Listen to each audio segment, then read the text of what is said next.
welcome back to Powerstroke, boys. In this video I'm going to show you guys a tutorial I put together for you on how to install a sump kit and an external fuel filter on your 2002 7.3 Powerstroke. Alright you guys, so I want to give you a simple overview on this setup. It's very easy, stick with me, I'll explain it step by step right now.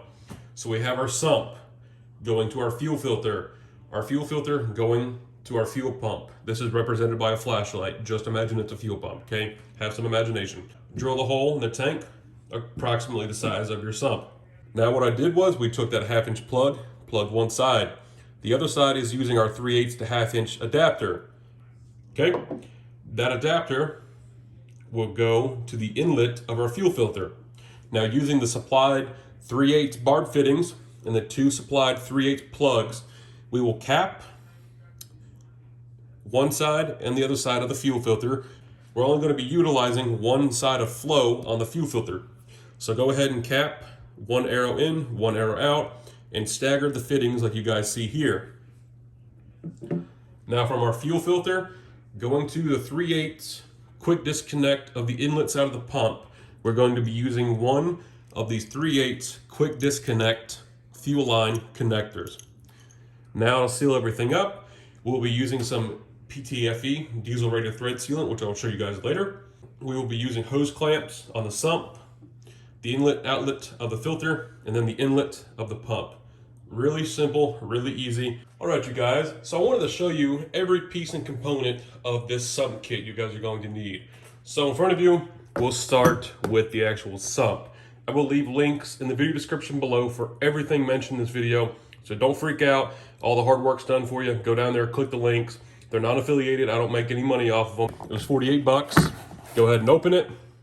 Just your bare bones, simple sump kit. So you get your sump, get your O-ring, you get your plate that goes inside the tank, get all your hardware, your Allen key, and it does come with all the O-rings. And then it comes with two 1/2-inch fittings and two 5/8 fittings. These are NPT. And just to let you guys know, this is a 2-outlet or a feed and return setup sump.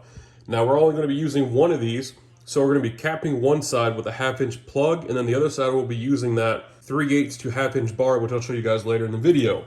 That's everything that comes with the sump kit. Let's go ahead and show you guys the filter. Okay, guys, so here's the filter housing we're going to be using. This is the iovJF Fuel Filter Water Separator. Now it comes in a box like this. Obviously, I went ahead and took the unit out. This is what it looks like. It is a cast housing on the top with reinforced steel inserts. It comes with two 3/8 barb fittings, two 3/8 plugs, and here is the actual filter itself. It uses your cartridge style filter. It comes with extra O-rings. I'll show you guys in a second. It also does come with an extra filter inside it already. And here is your actual bowl so you guys can see all the sediment and everything. Here is your black relief valve to drain all the moisture, or AKA water, out of the tank. And here is actually a plug if you just want to drain it all together. So looking at the box, you get an extra set of O-rings, some Teflon tape, and usually there's another bag in here with all the hardware that has all the fittings I just showed you, but I went ahead and took that out, obviously. And then in the actual box, it comes with two extra filter elements. Look at that. So it's cheap, affordable, and when you buy this, you're getting 3 filters right off the back to start with. And these filters, I wanted to be affordable and available. You can get these filter elements off Amazon for 12 bucks a piece. I mean, it really doesn't get any better than that. All right, moving on. I've showed you guys the sump kit, the filter. Now I want to show you guys the adapters. Now with the sump kits, they come with a 5/8 and a 1/2-inch feed and a return. So you're going to need 2 adapters here. One, you're going to need a 1/2-inch NPT pipe plug. The second thing you're going to need is a 3/8 to 1/2-inch barb fitting. You guys can see there. So those are the 2 fittings you're going to need. Then obviously you're going to need clamps to attach the 3/8 diesel rated fuel line to the fittings. So you're going to need 2 packs of hose clamps. These are just the cheap ones you get from the parts store, nothing special. You guys can use push lock fittings, whatever you want to do. So you guys are thinking, well, how are we going to connect the fuel pump to the inlet side? The fitting you're going to need, the part number is KP020. This is actually a 3/8 style push lock fitting. The stock design is actually intended for a 5/16 line. So order 2 of these. You guys can slide your 3/8 feed hose into this, put a clamp on it, and slide it to the actual feed of the fuel pump. You need 2 of these 1/4-inch ball valves. I forgot to mention this earlier in the video, so I'm putting it in now. You will need one for the inlet, one for the outlet of the fuel filter housing. So when you guys go to do a fuel filter change, you can close one side, close the other, change the filter, not spill a bunch of fuel everywhere, replace your filter, open the ball valves, and you're good to go. All right, you guys, so we're starting to make good progress. This is the fun part. Last night, I went ahead and cut the sump. I'll throw a picture up now.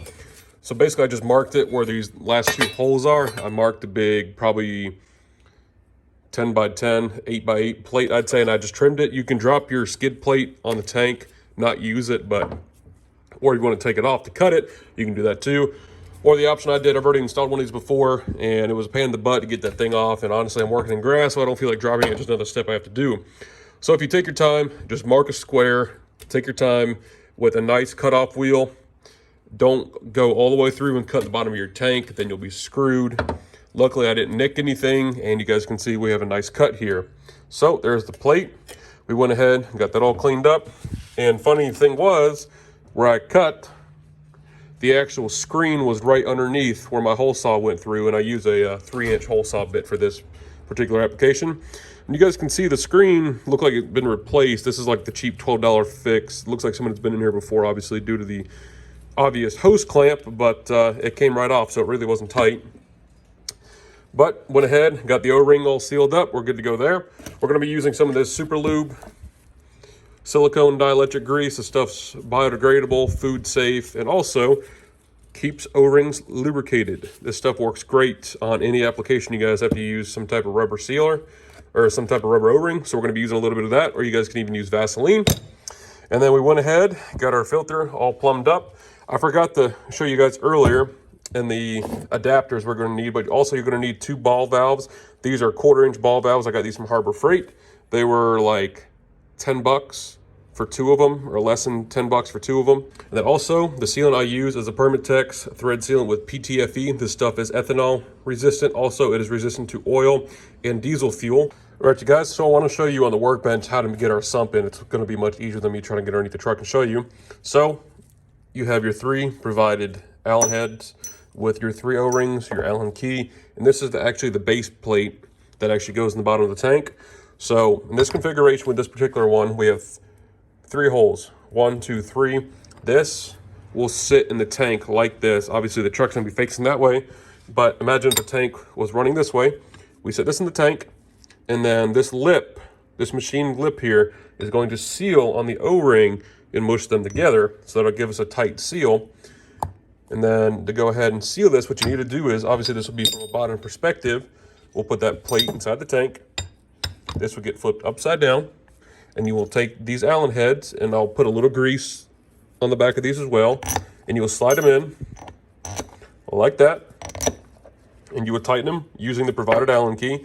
And also, this Allen key fits, so if you need to drain the fuel without taking the sump out, you can actually pull this insert out, which is really cool. So if you have some bad fuel, you get some water, whatever the case may be, a crazy ex-girlfriend or your ex-wife, you can drain all the baking soda she put in your engine. I had to take this fitting off. Fortunately, this is an aftermarket precision fuel pump from O'Reilly's, and god dang it, the nipple on this pump, or the outlet nipple, is actually shorter, so there's not enough room to get a quick disconnect tool in there, so I had to disconnect it using a 16 and a 17 millimeter, which is fine. I've got a piece of 5/8 hose here. I just wrapped around, fed it on top of the leaf spring.